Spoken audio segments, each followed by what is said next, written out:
Hello guys, I'm Rasika Surya Rao and I'm making my first video on indirect route from India to Canada. So it's been a long time since I was taking online classes from India, and like many of the students, I was fed up of taking online classes because I was also going to work and I used to take classes at night. So my life had become miserable due to that. सो मुझे जल्दी से जल्दी Canada आना था कुछ भी करके, but जैसे ही मुझे पता चला कि फ़्लाइट्स बंद हो गई है तो मैं भी आपकी तरह काफ़ी डिप्रेस थी।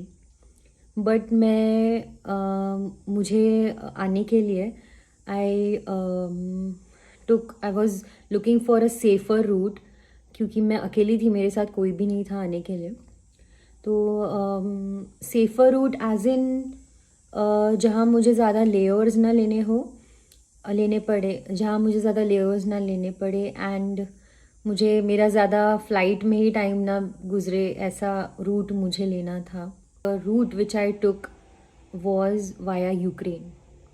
सो आप बोलते होंगे कि वाया यूक्रेन क्यों लिया, मतलब आप कि ये बोल रही है कि सेफ़र एंड ईजियर रूट देखना था एंड वाया यूक्रेन क्यों, उसके लिए तो वीज़ा लगता है, but that visa is hassle free. So उसके यूक्रेन के लिए we need e visa.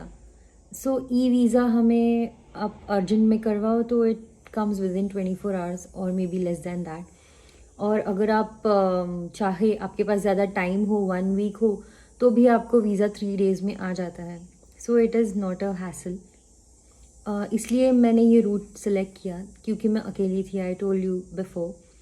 And या it was a great route I would say, because मुझे कोई भी प्रॉब्लम नहीं आई, like immigration officers and everyone were really friendly at Ukraine. और बट मेरा जो रूट था दैट वॉज़ वाया दुबई। मुझे मतलब इंडिया, दुबई, यूक्रेन जाना पड़ा एंड देन यूक्रेन में आई स्टेड फॉर 2 डेज। सो मैंने ऑलरेडी इंडिया टू यूक्रेन मैंने वाया दुबई जर्नी की हुई थी, मतलब मैंने ऑलरेडी दुबई से मैं 5 आवर्स के लिए ट्रैवल कर चुकी थी। अगेन मुझे यूक्रेन टू दुबई आना पड़ा and then Dubai to Canada जाना पड़ा, but that was good. Actually मेरे फ़्लाइट टिकट्स मुझे वैसे ही मिले, मैंने खुद से करवाए थे। I did not take help of any agent. और मुझे ये पूरा पैकेज पड़ा सिर्फ with hotel stay, I am saying, मुझे ये पूरा पैकेज पड़ा सिर्फ 1,50,000 और even less than that, I think 1,40,000 somehow. और मैंने 2 वैक्सीन्स ली हुई थी, इसलिए मुझे कनाडा में क्वारंटीन भी नहीं करना पड़ा, and that is really good. So अगर आप जाना चाहते हो तो आप make sure that you take 2 vaccines, and they are accepting Covishield. So they are not accepting Covaxin till now. So make sure that you take Covishield and come to Canada. Okay, so I'll explain you all the required documents and everything, like for coming via Ukraine. So मैं मुंबई से निकली and I went to check in counter. मेरी flydubai की ticket थी, as I told you मैंने Emirates से booking करवाई थी मेरी। सो मुझे एज आपको पता है flydubai and Emirates partners, they have a collaboration. So उन्होंने मेरी Mumbai to Dubai and Dubai to Ukraine flydubai से करवाई थी। सो एक्चुअली फ़्लाई दुबई का जो कैरियर था that was, I think it was a small flight, इसलिए they did not allow me to carry the bags for more than 40 kgs। So actually मैंने जब ticket book करवाई तो it was only 30 kgs, but मैंने थोड़े पैसे ज़्यादा भर के I got 10 kgs extra. So मैंने जस्ट 40 kgs के बैगेज कलेक्ट किए थे मेरे साथ। आई थॉट आई वुड पे extra at the airport for the bags, but they were not allowing the extra baggage also. So make sure if you are traveling via Fly Dubai, you carry the exact weight, और 1-2 kg ऊपर नीचे हो सकता है, no problem. या then I went to the check in counter, मेरा check in and all हो गया। देन फिर मैं गई आगे। There was a huge line for security check. फिर वो पार करके इमिग्रेशन काउंटर पे गई मुंबई के। सो आई वॉज लकी इनफ कि मुझे इमिग्रेशन, मुंबई इमिग्रेशन में ज़्यादा सवाल नहीं पूछे। They just asked me that why are you going to Ukraine. I told them the entire truth. कुछ भी छुपाओ मत इनसे, हमेशा सच बोलना। कोई भी इमिग्रेशन काउंटर पे आप जाओगे हमेशा सच बोलना। आप ऐसे मत बोलो कि आप यूक्रेन को टूरिज़्म के लिए जा रहे हो या कुछ, बिकॉज आपके पास ऑनवर्ड फ्लाइट के टिकट्स टोरंटो के होते हैं, राइट? आपके यूक्रेन से इंडिया के फ़्लाइट टिकट्स नहीं होते।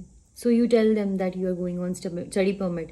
अगर आप छुपाओगे भी उनसे तो भी उनको पता चल जाएगा ये दैट आप झूठ बोल रहे हो। Like they would guess it that आप कुछ छुपा रहे हो। So it's better you tell them that you are going to Canada via Ukraine, as indirect as the direct flights are banned right now.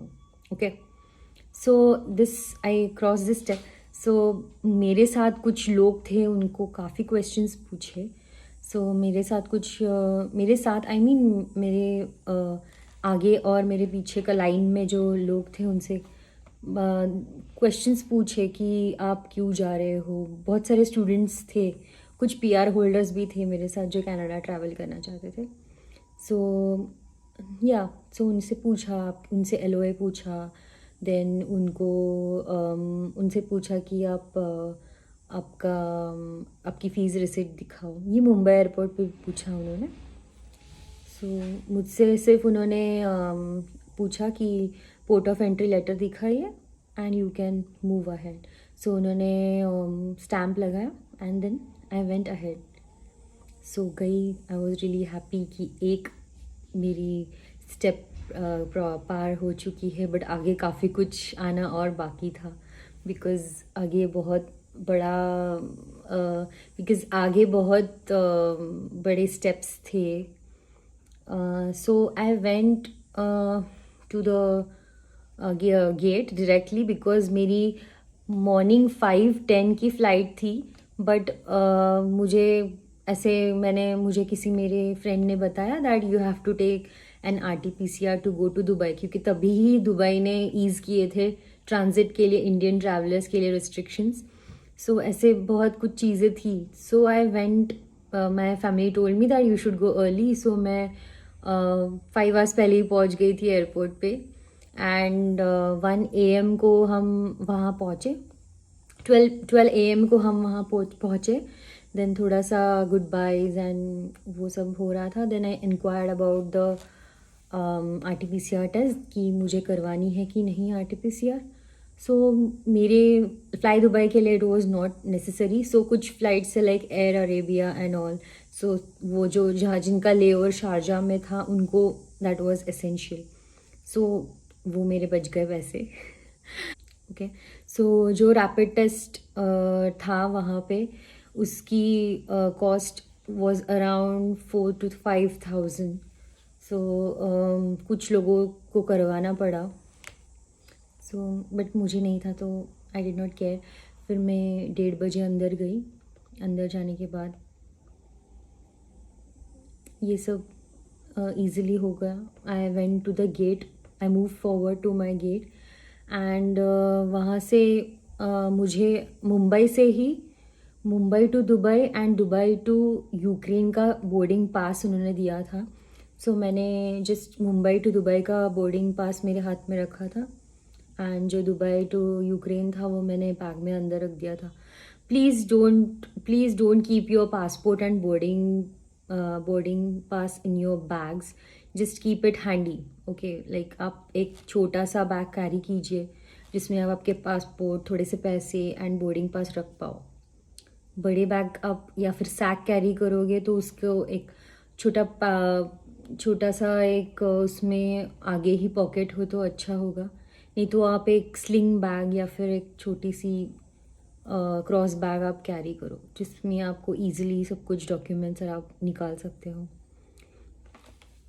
Okay, सो मेरी flight late थी। तो 5:10 की जो फ़्लाइट थी मुझे उसके लिए 1 आवर के लिए और वेट करना पड़ा।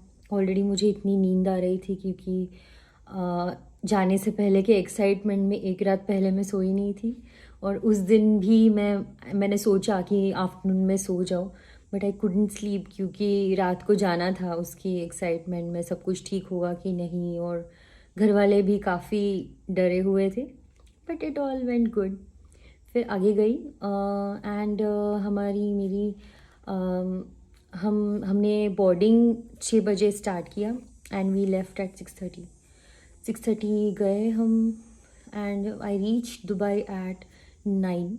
सो मुझे इस बात की टेंशन थी कि यहाँ से मैं इंडिया से लेट हो रही थी और मेरी ऑनवर्ड फ़्लाइट थी यूक्रेन के लिए, सो उसके लिए मुझे लेट होगा। So I was worried about that. ये हर किसी के मन में कुछ सवाल या फिर आते ही है, ह्यूमन टेंडेंसी है।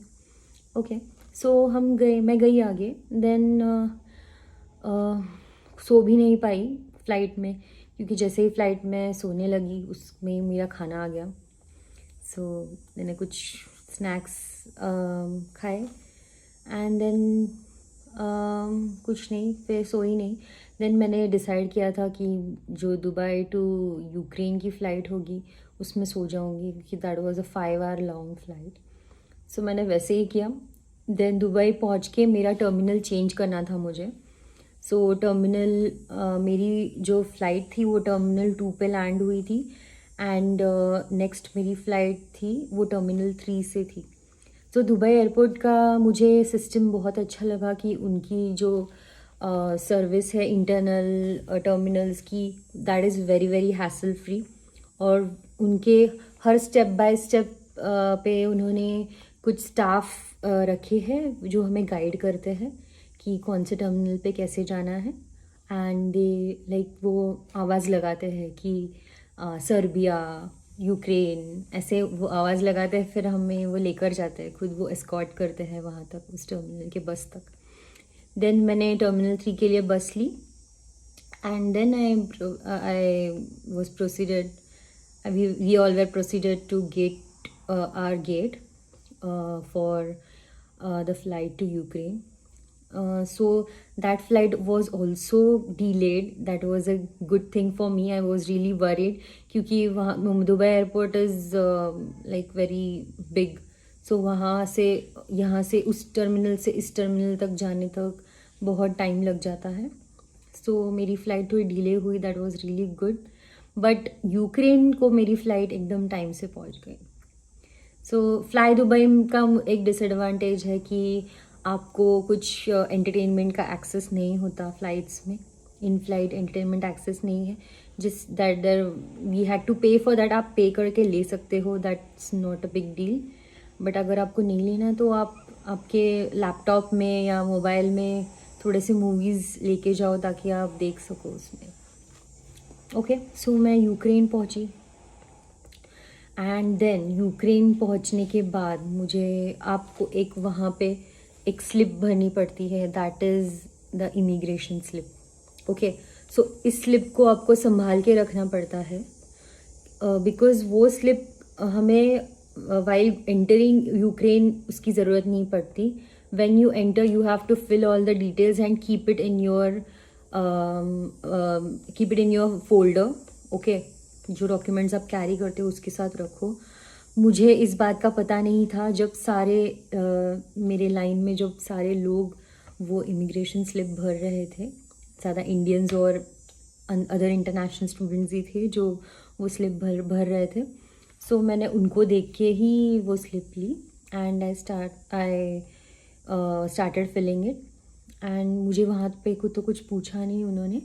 देन इमिग्रेशन काउंटर पे मैं जब गई, वहाँ पे मैं बोलती हूँ आपको थोड़ा सा लैंग्वेज इशू होता है, but don't get fed up of that. थोड़ा सा आप पेशेंस रखो थोड़ा एंड उनके साथ कोऑपरेट करो आप।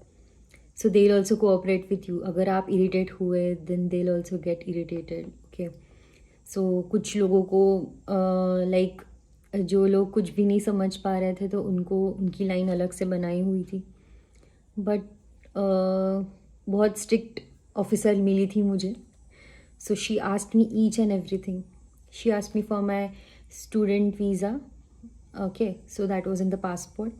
Then she asked me my Ukraine e-visa, then my Ukraine travel insurance. Okay, I forgot to tell you initially. So जब आप यूक्रेन के लिए आने के लिए थोड़े से आपको प्रिपरेशन करने पड़ते हैं. So I'll tell you what all preparations are there in the end of the video. सो आपको यूक्रेन की कंपनी का ही ट्रैवल इंश्योरेंस आपको लेना पड़ता है. सो वो जो इंश्योरेंस है आपको यूक्रेन की विज़िट यूक्रेन की साइट पे मिल जाता है एंड वहीं पे आपको ई वीज़ा का भी ऑप्शन मिल जाता है. Just fill your details. आपकी जो लेटेस्ट फ़ोटोग्राफ हो वो आप उन्हें उसमें दे दो, वो प्रिंट होके आपके पास आ जाते हैं. ओके, सो मुझे इमिग्रेशन ऑफिसर ने पूछा मेरा पासपोर्ट, मेरा ई वीज़ा एंड मुझे उसने पूछा कि why are you visiting Ukraine. So कुछ बच्चों ने बोला कि they have come for tourism, but मैंने जो था वो सही सच सच बता दिया. I told them that I have come here because I have to take an RT-PCR test from Ukraine and I have to go ahead to Canada. My onward flight is for Toronto. So she was a little suspicious and she was talking in Russian to some other staff, but nothing else. Then she asked me for travel insurance. She saw all the documents and she was really, I don't know what happened to her, but एकदम उसने ज़ोर से मेरा passport पटका and she वो ज़ोर से मुझे स्टैम्प लगाया पासपोर्ट पे एंड शी सेड गो. सो मैं थैंक यू बोल के आगे निकली एंड मैंने जैसे ही मैंने मेरे बैगेज क्लेम से बैग्स ले लिए. I called my hotel. उन्होंने कहा था कि पिकअप होगा, बट उनका पिकअप काफ़ी लेट था. सो मुझे कैब करनी पड़ी वहाँ से. सो मुझे ये पता चला कि वहाँ के जो कैब्स एंड होटल्स है वो लोग डॉलर्स नहीं लेते, यूएसडी नहीं लेते, सिर्फ एयरपोर्ट पे यूएसडी लेते हैं. सो आप यूक्रेन में जाते हो, सो मेक श्योर दैट आप थोड़ी यूक्रेनियन करेंसी जो रिवियाना है वो आप लेकर जाइए. एटलीस्ट आपके जो होटल बिल्स और टैक्सी का बिल जो है एंड आप कुछ खाओगे उसके लिए आप जो लेकर जाओगे, आई मीन उसके लिए आपको जो करेंसी लगने वाली है at least convert that currency and take it. So मैंने कुछ इंडियन रुपीज़ 8,000 की करेंसी एक्सचेंज की एयरपोर्ट पे. मुझे काफ़ी ज़्यादा पैसे भरने पड़े उसके लिए. सो मुझे 20 रिवियाना से मुझे उन्होंने पैसे दिए, 20 इंडियन रुपीज़ लाइक फॉर 1 रिवियाना. अगर मैं इंडिया से करवाती तो मुझे शायद 3 रुपीज़ में मिल जाता, बट मुझे वो थोड़ा सा झटका लगा जब मैंने वहाँ से करेंसी एक्सचेंज की तो. सो नथिंग, फिर मैं आगे निकली. ओके, फिर मैं जैसे यूक्रेन में लैंड हुई, मेरा इमिग्रेशन क्लियर हो गया. सो ये सेकेंड स्टेप मेरी क्लियर हो गई. सो आई वॉज़ रियली हैप्पी कि 2 इमिग्रेशन मेरे पार हो गए. I was really happy. Dubai airport पे तो कुछ भी नहीं था, लाइक इट वाज रियली ऐसी, मतलब किसी ने कुछ पूछा भी नहीं मुझे, तो बोर्डिंग पास भी नहीं पूछा, जस्ट फ्लाइट में बोर्ड करते वक्त पूछा, बाकी टाइम पे तो कुछ पूछा नहीं. तो फिर जैसे मैं पहुंच गई यूक्रेन, बैगेज क्लेम की तरफ पहुंची, बैग्स लिए एंड देन मेरा जो मेन एजेंडा था, लाइक सबका एजेंडा होता है कि RT-PCR टेस्ट करवानी है, तो यूक्रेन एयरपोर्ट पे ही वो टेस्ट हो जाती है. That is a really good thing, but you have to wait for 6 hours for the results to come. वहाँ पे ऐसा जब आप जाओगे तो उनका फर्स्ट फ्लोर पे कोविड टेस्ट होता है. So you have to take the covid test over there. So that was for like वहाँ पे ऐसे बहुत सारे टेस्टिंग काउंटर्स है. कुछ काउंटर्स है वो आपको प्रोवाइड करते हैं 12 आवर्स में टेस्ट, कुछ 24 आवर्स. उसके अकॉर्डिंग पैसे है, जितने ज़्यादा आवर्स उतने कम पैसे. सो मुझे तो जल्दी टेस्ट की रिपोर्ट्स चाहिए थे, तो मैंने 6 आवर्स वाली टेस्ट करवाई. It was somewhat, I think ₹3,000 या I remember ₹3,000 Indian rupees.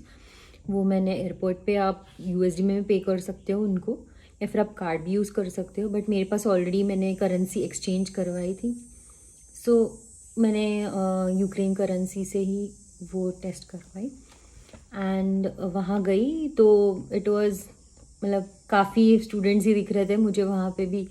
And कुछ और रशियंस भी थे, काफ़ी सारे रशियंस थे जो टूरिज़्म के लिए घूम रहे थे। अभी उनके लिए ये समर सीज़न बहुत, समर सीज़न में बहुत घूमते हैं, उनके लिए समर है यहाँ। तो बहुत काफ़ी सारे ट्रैवलर्स भी थे मेरे साथ। तो फॉर्चुनेटली मुझे वहाँ पे एक रशियन लड़का मिला। He help me a lot, I am really thankful to him कि उसने मुझे गाइड किया कहाँ कैसे जाना है। Then he took me to the COVID testing facility. I went there, then we took the COVID test, and she told me that you will get the COVID results on your mail. But I don't know what was a glitch. Nobody received that a thing on the mail. So मैंने next day मेरी report collect की. Okay. So मैंने वहाँ पे test करवाई.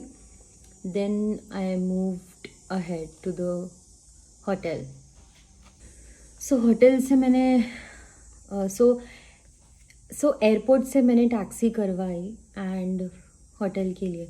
मेरा hotel ज़्यादा दूर नहीं था, मैंने काफ़ी वीडियोस देखे थे, उसमें लोग बोलते थे कि हमारा होटल कम से कम 1 घंटे के लिए, घंटे भर की दूरी पर है, बट मेरा होटल बहुत ही क्लोज था। It was really close to the airport. So मेरा 2 डेज़ का स्टे मैंने करवाया था। होटल का नाम था लिगेना इकोनॉम, and that was really good hotel, that was really cheap also. So मुझे मेरे होटल में जस्ट ₹6,000 लगे एंड आई स्टेड देयर। वहाँ पे मैंने मेरा लंच और डिनर किया। एंड थोड़ा सा यहाँ पे लैंग्वेज प्रॉब्लम आता है, सो बहुत पेशेंटली आपको बात करनी होती है क्योंकि इनको इंग्लिश भी नहीं समझ आता, इनके टैक्सी ड्राइवर्स को भी नहीं समझ आती इंग्लिश। सो आपको थोड़ा सा पेशेंटली, या फिर आप गूगल ट्रांसलेटर ऑफलाइन वाला डाउनलोड कर लीजिए and you can type in English and it comes into Russian. आप उनको दिखा सकते हो and they will take you. तो yes, I reached my hotel and वहाँ मेरी रूम बहुत ही अच्छी थी and I stayed there. So मेरी next day, like I reached, और मैं 12th को गई वहाँ पर एंड 12th को, मतलब इंडिया के 11th के रात को मैं निकली थी एंड मैं 12th को यूक्रेन पहुँची थी आफ्टरनून में। सो टेस्टिंग के लिए मेरा 1.5 आवर वहाँ पे गया, testing, baggage claim and all, and I reached my hotel at 4 PM. So वहाँ के स्टाफ काफ़ी फ्रेंडली थे, like they were trying to understand like what we are trying to say because they were not understanding English. So but still there was a language barrier, I would say. So I went there. और पानी वहाँ पे with gas and without gas ऐसे मिलता है। So आप without gas लो, without gas मतलब आपको नॉर्मल पानी मिलेगा and that is bottled water, and with gas मतलब that is soda. So don't take with gas, that is sparkling water, I would say. So वहाँ पानी होटल रूम में नहीं होता इंडिया के जैसे, आपको ख़रीदना पड़ता है या फिर आप डायरेक्टली टैप वाटर पी सकते हो। बट मुझे बीमार नहीं पड़ना था, इसलिए मैंने वहाँ से बॉटल्स खरीदे थे। ओके, सो ये हुआ। फिर मुझे थोड़ी सी टेंशन होने लग गई, जैसे 6 घंटे हो गए। रात को 10 बजे मैंने दोपहर में 3 बजे रिपोर्ट करवाई थी और अब तक मेरा टेस्ट रिज़ल्ट नहीं आया था। सो आई वॉज़ वरीड कि क्या होगा, मतलब क्या आया होगा। एंड नेगेटिव आना तो बहुत ज़रूरी है, नहीं तो सारी जर्नी मेरी बर्बाद हो जाती। मेरी ऑनवर्ड टिकट भी थी नेक्स्ट डे की, लाइक मेरी ticket it was on 13th night, okay, मतलब 14th के सुबह सुबह 14th अर्ली मॉर्निंग मेरी फ़्लाइट थी. It was at 14th early morning मतलब 13th के नाइट के 12:40, that was 14th August 12:40 AM की फ़्लाइट थी. तो मुझे कैसे भी करके नेगेटिव आना था, इसलिए मुझे पूरी रात उस टेंशन में नींद नहीं आई. फिर मैंने सुबह भी चेक किया, मुझे मेल नहीं आया था. सो मैंने होटल से रिक्वेस्ट करके कैब बुलवाई. So that was a free transfer from hotel, that was really good, क्योंकि उन्होंने मेरा जो ट्रांसफ़र था वो 90 रिवेन्यू ऑलरेडी ले चुके थे, जो एयरपोर्ट के लिए था नेक्स्ट डे के लिए. तो उसी में मुझे ट्रांसफ़र मिला फॉर एयरपोर्ट. एंड मैं वहाँ पे गई, वहाँ से रिपोर्ट्स निकलवाए मेरे, एंड वो रिपोर्ट्स लेके मैं होटल आ गई. और thank God the report was negative. मैं बहुत रिलीफ मिला मुझे, एंड आई वाज हैप्पी. फिर तब मुझे जाके थोड़ी आफ्टरनून में नींद अच्छी आई. घर से कुछ खाने का सामान लेके आई थी, इसलिए I was not worried about the food and all, क्योंकि वहाँ के मेन्यू भी कुछ समझ में नहीं आ रहे थे. Those are all written in Russian. तो कुछ नहीं, फिर नेक्स्ट इवनिंग में मैं 8 o'clock को मैंने कैब बुलवाई, and I moved ahead for my onward journey finally. So ये इस वीडियो में शायद मेरी पूरी जर्नी नहीं हो पाएगी, बिकॉज़ मेरा वीडियो बहुत लॉन्ग हो जाएगा, इसलिए इस वीडियो को मैंने 2 पार्ट्स में बनाया है. Stay tuned.